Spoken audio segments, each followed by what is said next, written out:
voy a agregar, no me alcanzaron, porque no podía adivinar qué nomás dirían en estas audiencias, y los documentos son autenticados de otros documentos, o sea, que no crea que ha descubierto la pólvora aquí, ni que va a impresionar a nadie. El poder, déjenme verlo, tiene, eso sí, insuficiencia de poder, pues, porque este poder, en una impugnación que resulta muy cuestionable,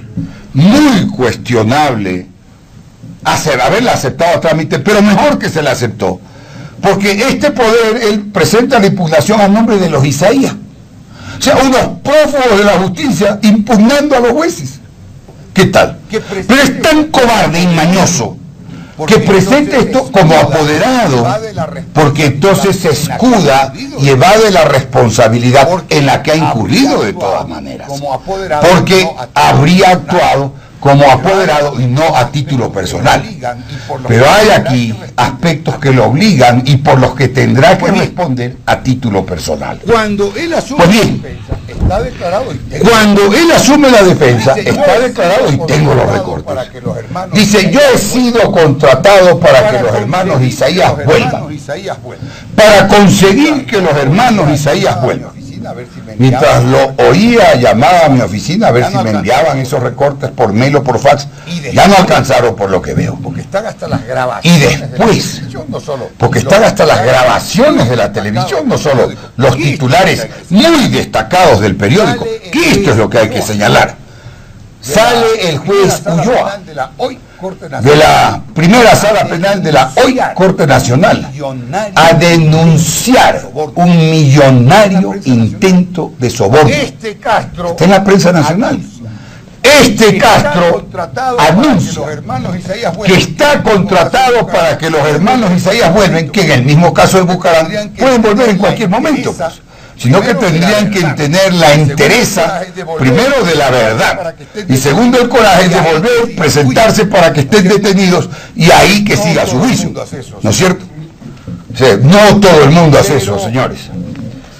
Al poco tiempo,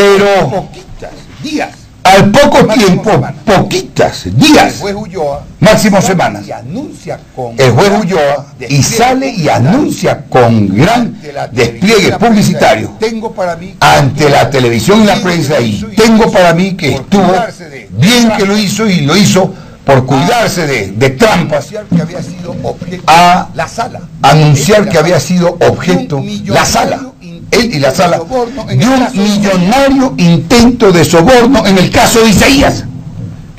¿Por qué no nos explica esto Castro? Que viene aquí a hablar hecho todito el parco, el sereno. Claro. Iba a juicio político. La fiscal lo dijo también. Iba a juicio político, pues. Y ya vamos a ver mi informe al Ministerio Fiscal, a ver si es que era una cosita tibia. Yo no hago cosas tibias en mi vida. La fiscal a juicio en el Congreso. La fiscal estaba preocupada porque la llevaban a juicio. Mariana Yepes, ni el juicio ni renuncia en el camino. Se salvó con mi informe, porque ella lo estaba ocultando, no quería avanzar con el caso. Pero cuando ya le llegó mi informe, ya no tuvo más remedio. La fiscal Yepes va al contraataque. Esto no estoy seguro si lo hemos presentado, pero lo vamos a presentar, ahora sí no hay más remedio. José Ramón, Fiscalía no actuó como debía, y él era de la Fiscalía. Hay un informe de José Ramón en la Fiscalía que lo taparon. Se olvidó de esto, Castro, ¿verdad? Aquí está. Se olvidó de esto, Castro, ¿verdad? Aquí está. La fiscal acudió a la Comisión de Fiscalización del Congreso y muchísimo más en mi informe a la fiscal. A ver si estas frases... Señores del Consejo. Señores del Consejo. Todo esto es puro recorte más de la época. Terminemos, Juan. Todo esto es puro recorte más de la época.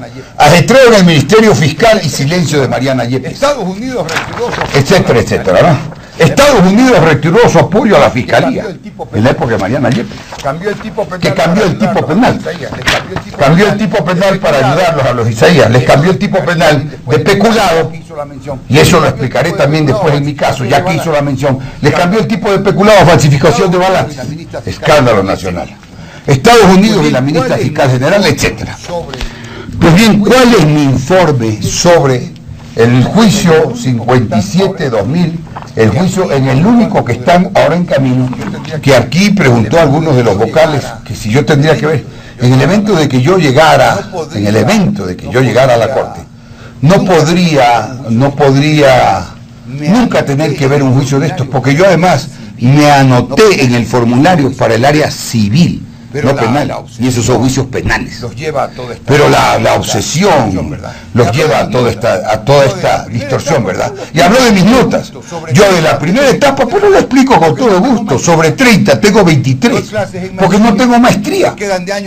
Doy clases de maestría, se quedan de año profesores, se quedan de año conmigo en clases de maestría, pero yo no tengo el título de maestría, ni diplomado. Tengo estudios hasta en Salamanca, pero no tengo el título de maestría, que es novedad en Ecuador. Entonces por eso pierdo esos puntos. Pero ya quisiera ponerlos a todos juntos en un pequeñísimo debate jurídico conmigo. A todos juntos. ¿Cuál es el informe tibio, señores? 15 de junio del año 2000. Señora ministra fiscal. Y esto sí está acompañado, esto lo explico. Sí está acompañado. En relación con Filambanco y Filambanco Trust and Banking Corporation del estudio, análisis e inspección de dicho banco que se ha venido realizando por esta superintendencia, particularmente en lo que dice relación con los préstamos de liquidez otorgados por el Banco Central del Ecuador, el destino de dichos préstamos, los programas de estabilización y reestructuración, la constitución de garantías a favor de la AGD, los balances y movimientos contables, las inversiones en Filambanco Trust, entre otros temas detallados, cumple adjuntada al presente el informe de la Intendencia Nacional de Supervisión de Entidades Financieras. Vuelvo al tema de lo que tratábamos con el señor Ruiz, el informe. Si el superintendente de bancos no es el inspector, es el superintendente. Que se explica por sí mismo y recoge a su vez los informes de los grupos de trabajo de Quito y Guayaquil. ¿Por qué? Porque todo lo tenían tapado en Filambanco. Por eso el tiempo que llevaba y en Filambanco no había nada. O sea, Filambanco prácticamente no había pasado nada. El más del 50% de los fraudes bancarios y no había pasado nada.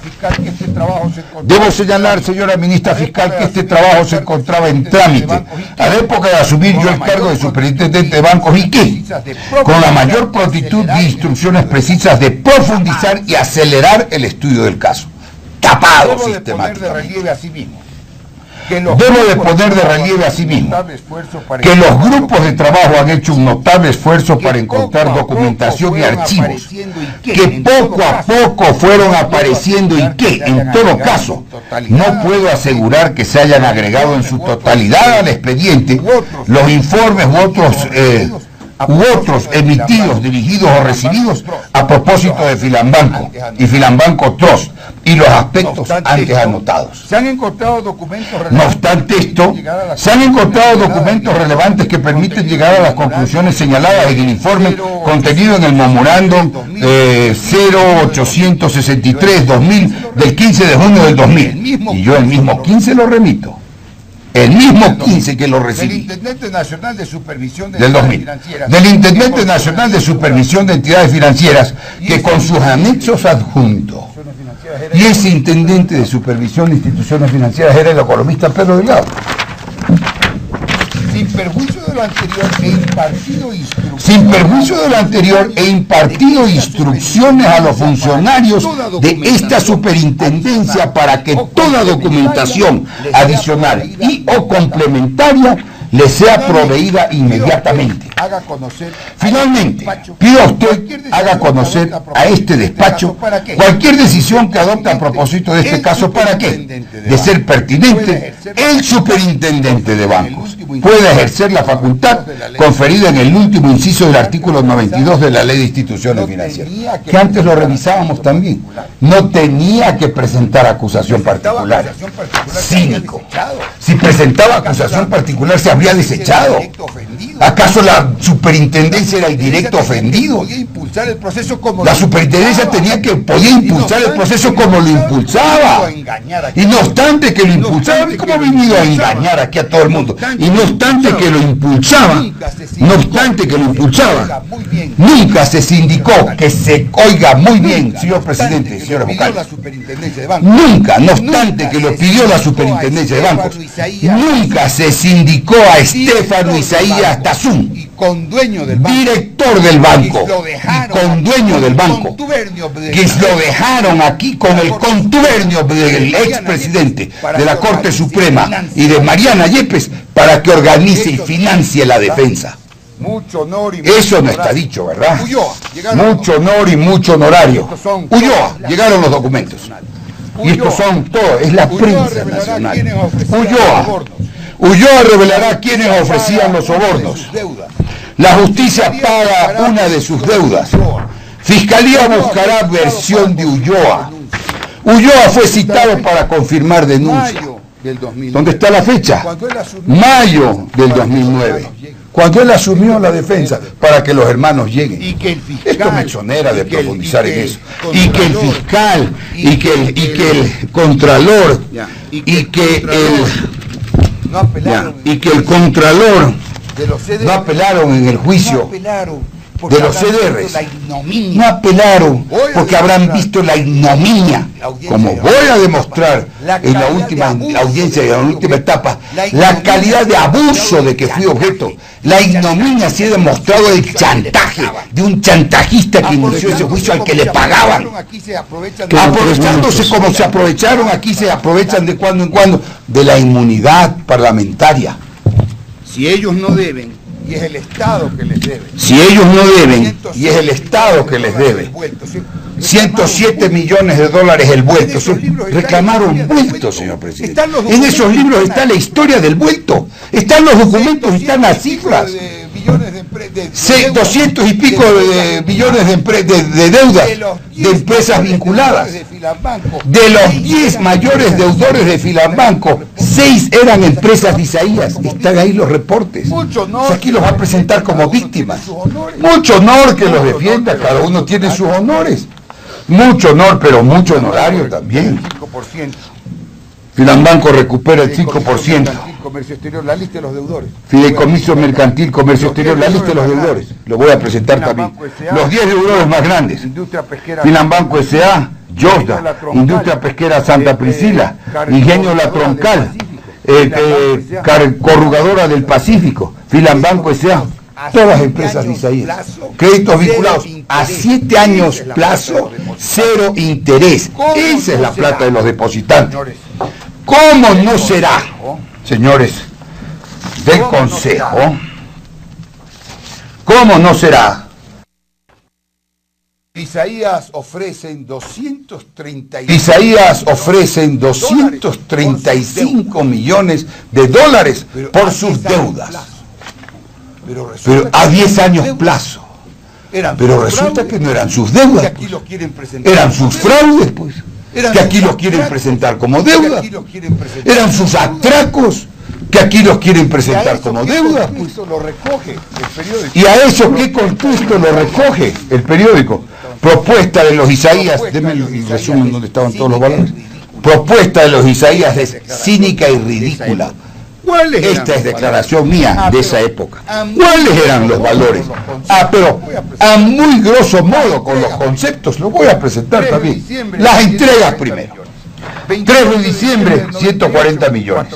28 de diciembre del 98, 400 millones. 2 de febrero, 100 millones. 2 de febrero, 176 millones. Y en mayo del 2001, 300 millones. Pero una danza de millones. Por eso ese edificio que he enseñado la foto que acaban de inaugurar en Miami, de 35 millones, no sé cuánto, este pequeño edificio que acaban de inaugurar en Miami, es bicoca. Son pocos milloncitos para lo que se han llevado de este país. ¿Qué es lo que se han llevado y lo que tendrían que responder? Eso da para pagarle a 50 abogados como Castro.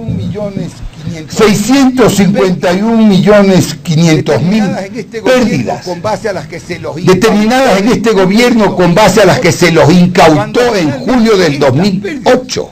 Cuando finalmente estas pérdidas se determinaron cuando yo, como superintendente, di un plazo para que la compañía auditora externa lo determine. Y pequeño paréntesis, dijo que yo era íntimo de Azpiazu y abogado de Azpiazu. Tengo un juicio contra Azpiazu. Yo he defendido a Deloitte en contra de Azpiazu. Miren con el cinismo y la falsedad que sin documentos yo ofrezco presentar ese juicio. Viene a firmar. Y yo no, porque no tengo nada que decir en este momento contra Azpiazu. Ni contra ni a favor de Azpiazu. Pero aquí ha dicho cínicamente que yo he sido abogado de Azpiazu. ¿Con qué ligereza? Voy a demostrar que yo he defendido a la contraparte de Azpiazu. Tiempo completo. Termino con esto, señor presidente. 661 millones, 1.116 millones en bonos, 107 millones en el vuelto, 180 millones de compañías vinculadas, créditos vinculados 200 millones, 424 millones de préstamos de liquidez del Banco Central. Compran 500 abogados como Castro. Gracias, doctor Falconi. Gracias. Gracias, doctor Falconi. Gracias. ¿Preguntas, abogado? No, la amnistía. Doctor Falconi, buenas tardes. ¿Cómo explica que la Fiscalía en el caso Pleinvich, después, según los dichos del impugnante, de 3 dictámenes acusatorios en su contra, haya decidido no apelar el sobreseimiento definitivo a su favor? Tengo la explicación que supongo. Primero, no son 3 dictámenes. Primero, es un dictamen original. Hay un segundo dictamen que exonera a casi todos. Menos a mí, quedó el primer dictamen original. Pero en el primer dictamen original hay tales barbaridades. Y está un alegato mío que lo voy a presentar.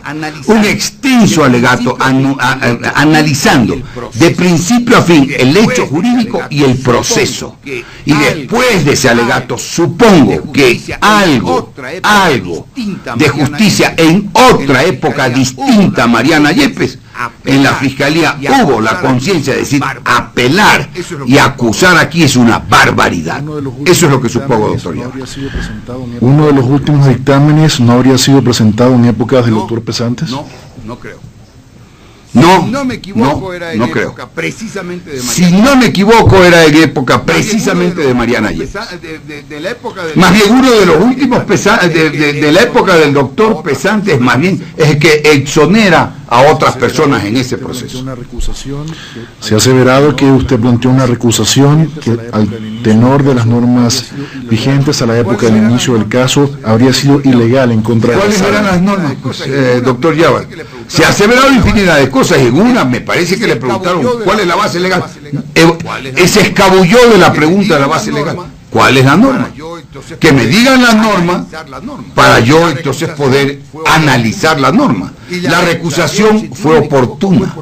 Y la recusación, si no me equivoco, fue por falta de despacho. Yo quería y tenía que terminar eso. Él mismo ha dicho aquí, Castro, que fue en marzo.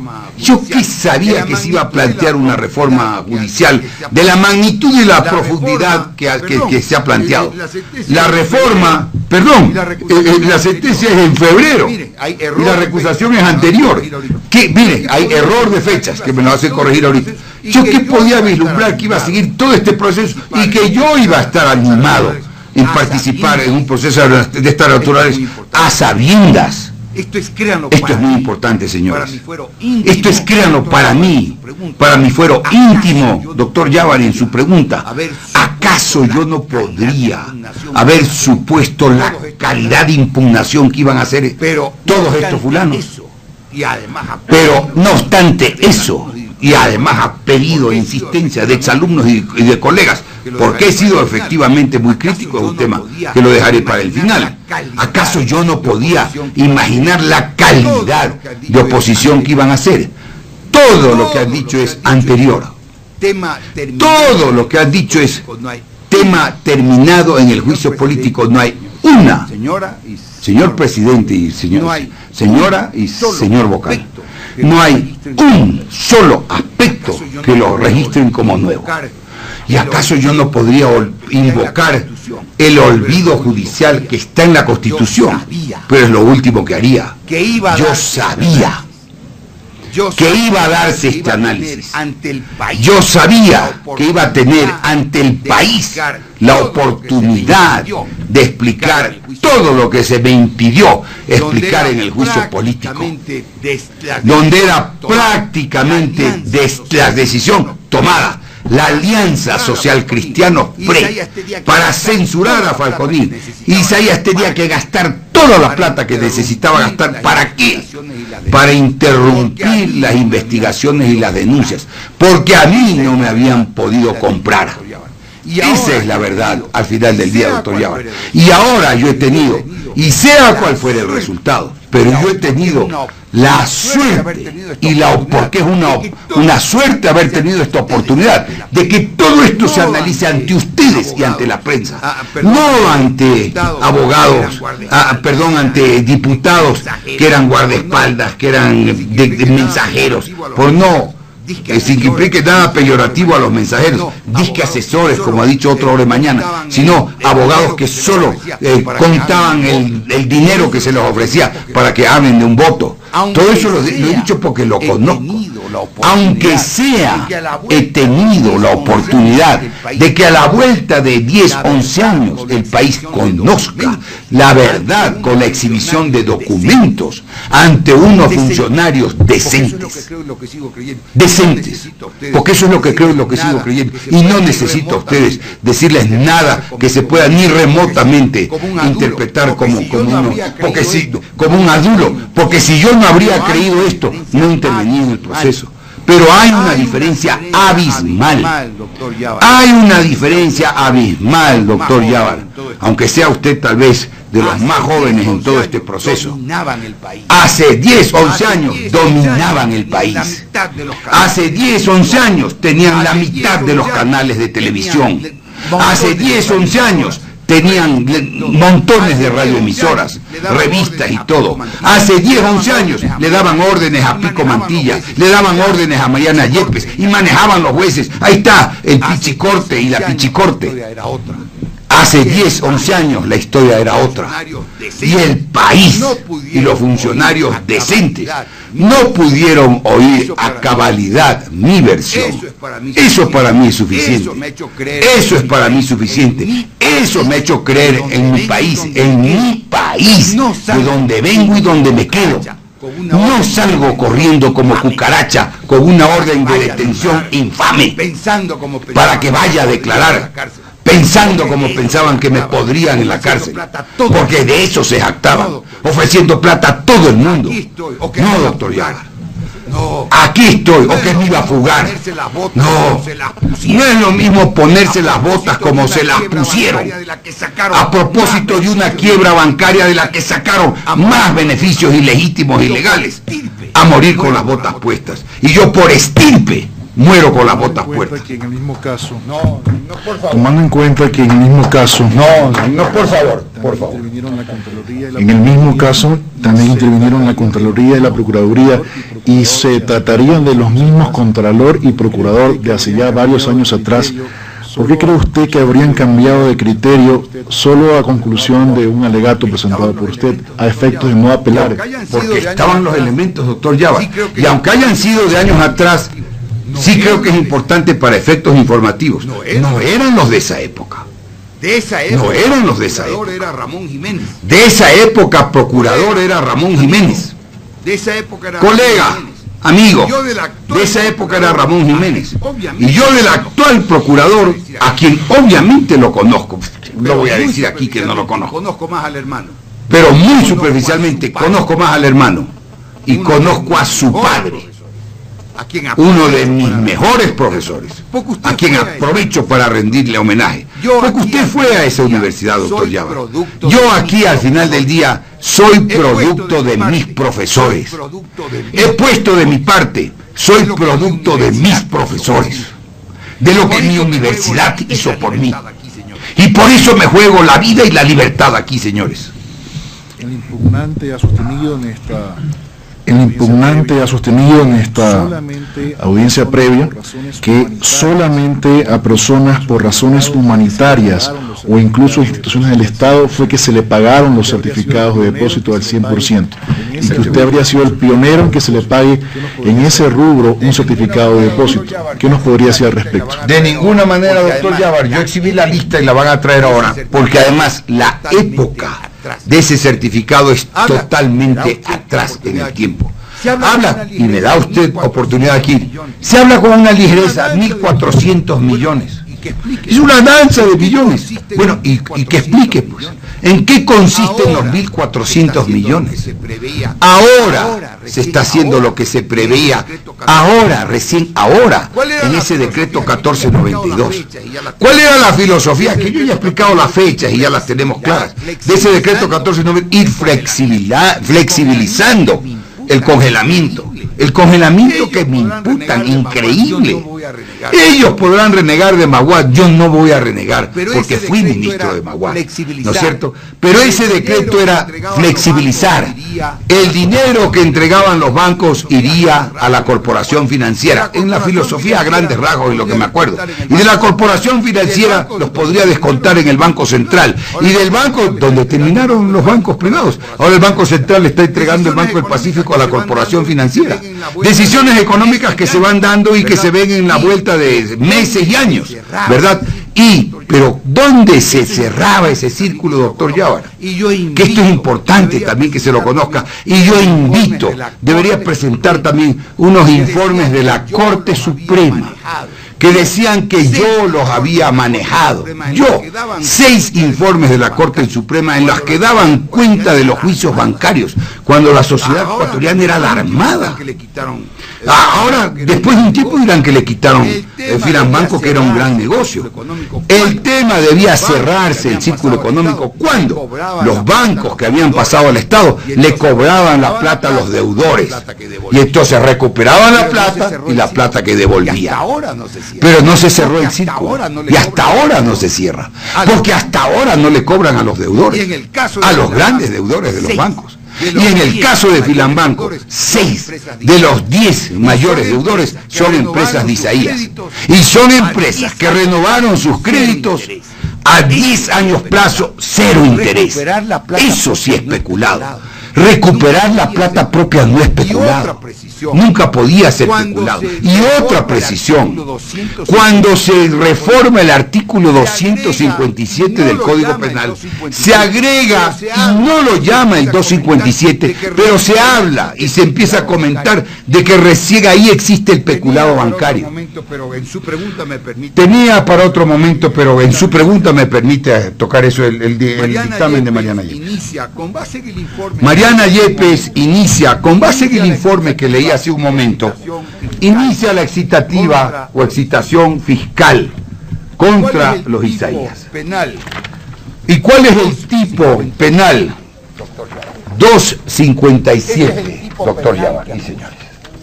Ese es el tipo penal que acusa. No, pues no se había dado la reforma, pues. Lo que hace el 257 del Código Penal cuando se produce la reforma, luego de esto, es extenderla a los directores y a otras personas y a las que se beneficien, etcétera.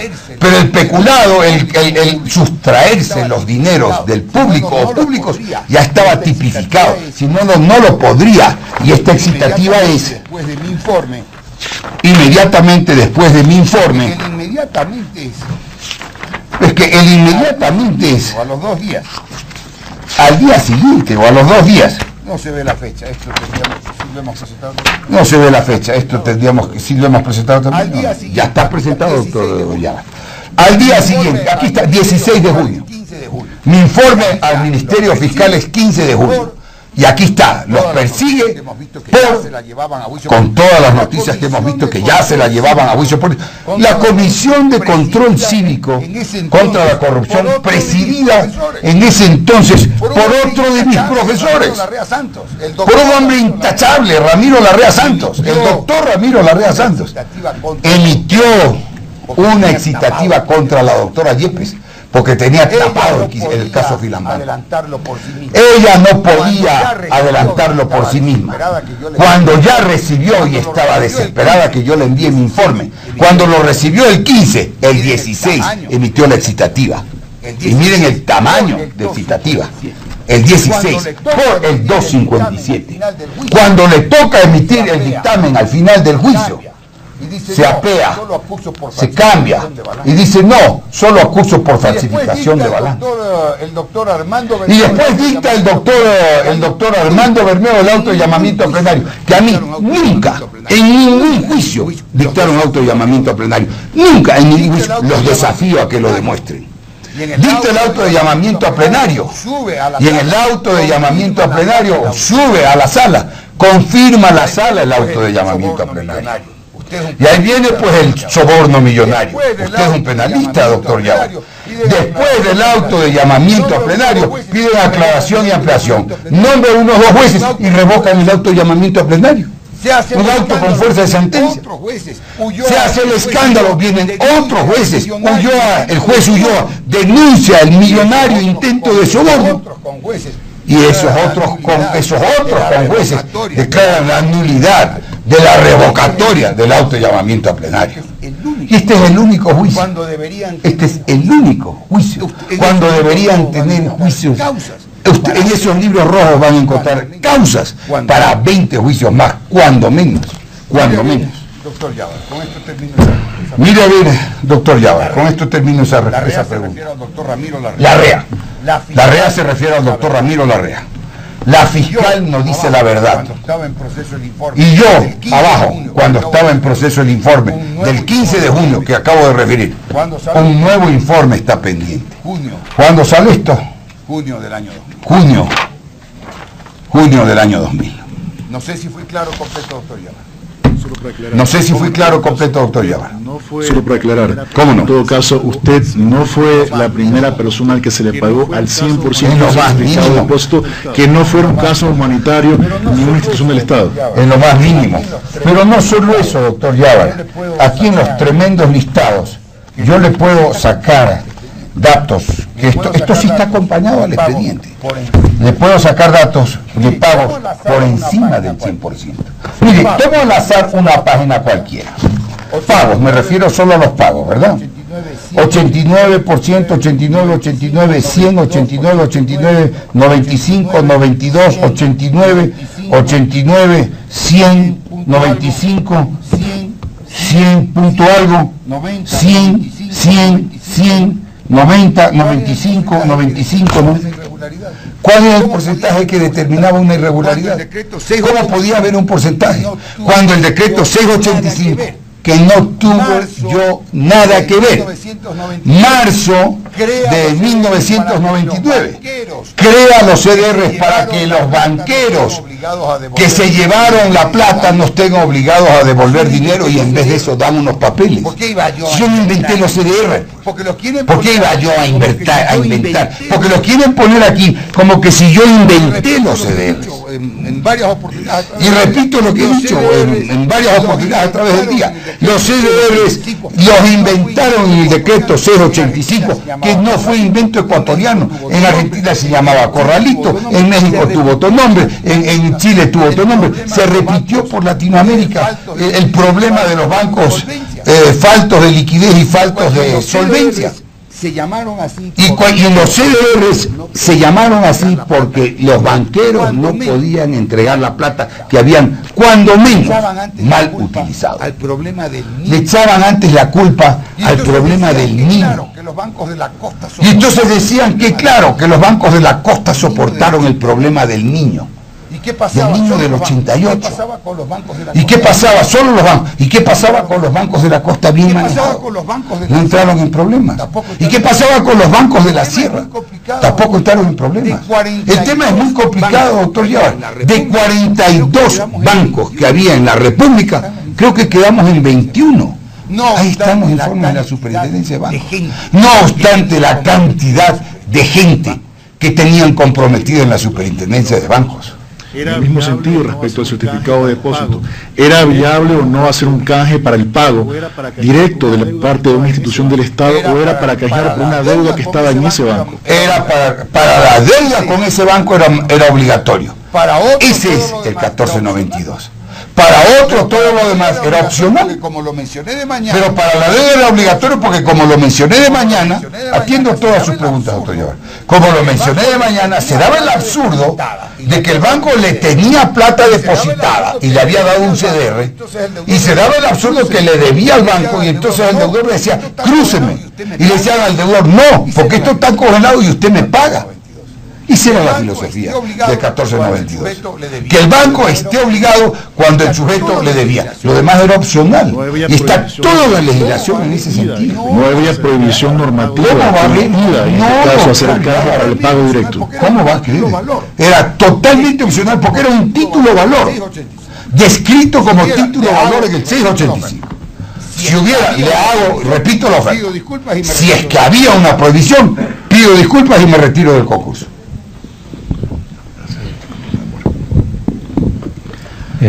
Doctor Falconi, estamos casi sobre el tiempo, casi ya lo hemos sobrepasado. Doctor Falconi, estamos casi sobre el tiempo, casi ya lo hemos sobrepasado, y tal vez le pediría que solo me responda con un sí o un no a la siguiente pregunta, casi una reflexión.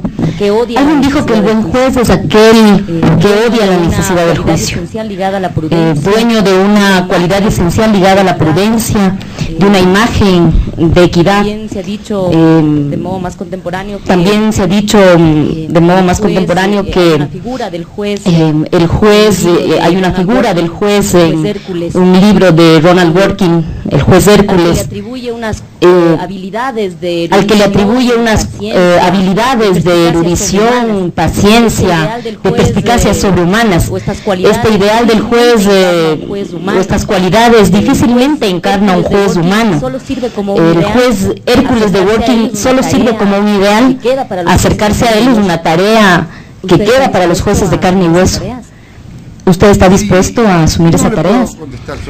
Sí, no le puedo contestar solo sí o no, pero no me voy a extender, doctor. El tema es bastante más complejo, no me voy a extender. Conozco las teorías de Dworkin y me he preocupado porque esa es la obligación. Yo no es que me jacto de nada, no tengo aquí que venir a jactarme de nada. Pero yo me he pasado la vida estudiando y trabajando en la abogacía, en derecho. Lo conoce, el Foro Ecuatoriano. Me he empezado estudiando y trabajando. Y obviamente he tenido que ponerme al día en las nuevas, porque no fue lo que yo estudié en las aulas universitarias. He tenido que ponerme al día en las nuevas tendencias, sobre todo en materia constitucional. Estoy a punto de inscribirme en una maestría, pero no en esas universidades de agache, en una maestría de Derecho Constitucional. Y ya Sócrates, para que nos ubiquemos en el tiempo, Sócrates decía del juez, el juez tiene que ser sereno, el juez tiene que estudiar y saber el caso, el juez tiene que ponderar. Sócrates hablaba de la ponderación, que hoy es novedad en materia constitucional. Uno de estos grandes profesores que conversábamos un día en Guayaquil en una reunión en la universidad, que se ha preocupado de invitar a muchos de estos doctrinarios, hablaba de que un autor que se oponía a la ponderación decía que ¿dónde está el ponderómetro? Pero el ponderar la norma constitucional, el ponderar los derechos constitucionales, no visto desde el punto de vista constitucional, el ponderar para el juez ya lo trataba Sócrates. El juez hace cuántos siglos debe ponderar. El juez debe ser sereno, debe ponderar. Pero yo no estoy aquí actuando como juez, que eso es muy importante. Yo estoy aquí actuando y estoy contestando la fiereza de unas impugnaciones, todas con el denominador común de Isaías, con gente de una agresividad que me ha dicho de todo. Y entonces, si bien el juez tiene que ser sereno, cuando actúa como juez, cuando no está actuando como juez, cuando está ante el enfrentamiento humano, no tiene que ser cobarde. La ley habla por los jueces. Y entonces la ley habla por los jueces. Cuidado. Pero cuidado, Se dice en el Talmud, si no me equivoco, cuidado con la sociedad cuyos jueces merecen ser juzgados. A usted, doctor.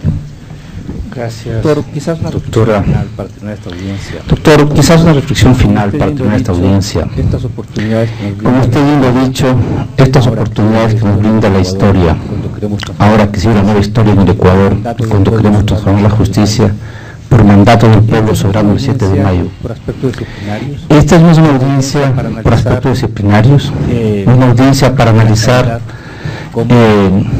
la calidad, cómo se administraba justicia en el pasado. Es una audiencia para tratar de conocer la probidad o no de los postulantes. Nosotros estamos buscando una Corte Nacional nueva, una Corte Nacional sin carga. Los mejores. Estamos tratando de buscar los mejores y las mejores ecuatorianos y ecuatorianas para que justamente invocando, ejercitando aquellas cualidades que se las mencionaba la doctora Arias, y usted mismo lo ha hecho, puedan llevar al país por medio del Rectorado de Justicia. Nosotros sabremos apreciar y sabremos tomar las decisiones adecuadas en nombre del pueblo soberano para tener esa Corte de Justicia que el país nos está reclamando. Gracias por haber participado. Ese es mi convencimiento, señor presidente. Créalo, ese es mi convencimiento y sea cual fuera el resultado. Para mí habría sido estupendo hablar hacia futuro, pero las impugnaciones me han obligado a responder sobre hechos del pasado. Y por eso aclaré, no tengo yo que invocar el pasado judicial. Miren lo que han llegado a sacarme una disque ficha. ¿Sí me explico? Me han obligado, tendremos creo que en el programa, y me someto, y lo digo públicamente desde ahora, estoy como el que más, con toda humildad, sometido a las decisiones que ustedes toman, porque tengo el convencimiento, aunque no sea una decisión que me favorezca, señor presidente, señora y doctor Llava, aunque no sea una presidenta, porque estoy convencido que lo hacen de buena fe, mientras antes estuve convencido que lo hacían por retribución. Esa es la gran diferencia. Yo quedo satisfecho con mi país y espero que mi país acepte mis explicaciones ahora que he tenido la libertad de darlas. Habría querido referirme, le repito, hacia adelante, pero me han obligado, porque yo no podía ir hacia adelante cuando me obligan a explicar hechos del pasado. Y lamento por eso. Mi tono es emotivo, señor presidente. Mi voz es fuerte y mi tono es emotivo, pero es respetuoso, no le quepa la menor duda. Se da por concluida esta intervención. Se da por concluida esta intervención.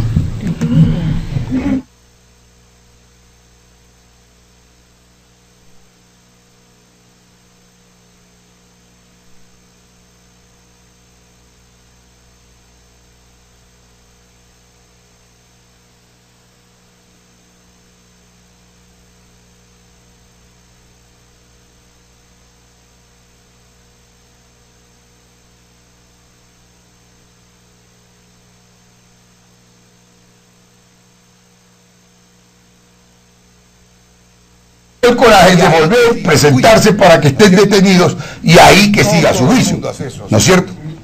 Sí, no todo el mundo hace eso, señores.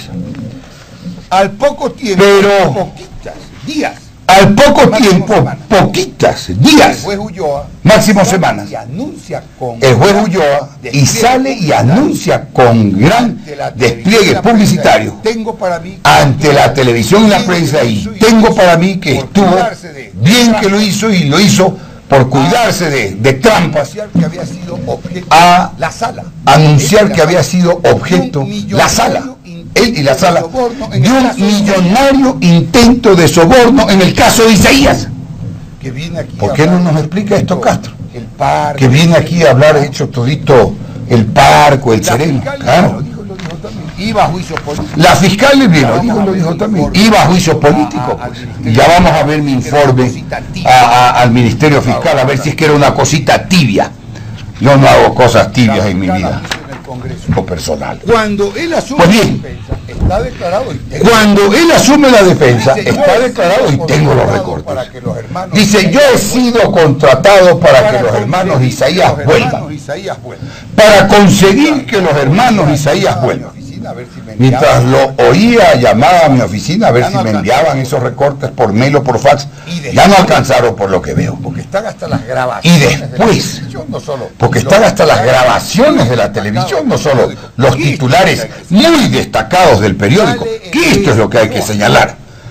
Sale el juez Ulloa, de la primera sala penal de la hoy Corte Nacional, a denunciar un millonario intento de soborno. Está en la prensa nacional. Este Castro anuncia que está contratado para que los hermanos Isaías vuelven, que en el mismo caso de Bucaram pueden volver en cualquier momento, pues, sino que tendrían que tener la entereza, primero, de la verdad, y segundo, etcétera, etcétera, ¿no? Estados Unidos retiró su apoyo a la Fiscalía en la época de Mariana Yepes, que cambió el tipo penal. Cambió el tipo penal para ayudarlos a los Isaías, les cambió el tipo penal de peculado, y eso lo explicaré también después en mi caso, ya que hizo la mención, les cambió el tipo de peculado a falsificación de balance, escándalo nacional. Estados Unidos y la ministra fiscal general, etcétera. Pues bien, ¿cuál es mi informe sobre el juicio 57-2000, el juicio en el único que están ahora en camino, que aquí preguntó a algunos de los vocales que si yo tendría que ver, en el evento de que yo llegara, a la Corte, no podría nunca tener que ver un juicio de estos, porque yo además me anoté en el formulario para el área civil, no penal, y esos son juicios penales. Pero la obsesión los lleva a toda esta distorsión, ¿verdad? Y habló de mis notas. Yo de la primera etapa, pero lo explico con todo gusto, sobre 30, voy a agregar, no me alcanzaron, porque no podía adivinar qué nomás dirían en estas audiencias, y los documentos son autenticados de otros documentos, o sea, que no crea que ha descubierto la pólvora aquí, ni que va a impresionar a nadie. El poder, déjenme verlo, tiene, eso sí, insuficiencia de poder, pues, porque este poder, en una impugnación que resulta muy cuestionable, haberla aceptado a trámite, pero mejor que se la aceptó, porque este poder, él presenta la impugnación a nombre de los Isaías, o sea, unos prófugos de la justicia impugnando a los jueces.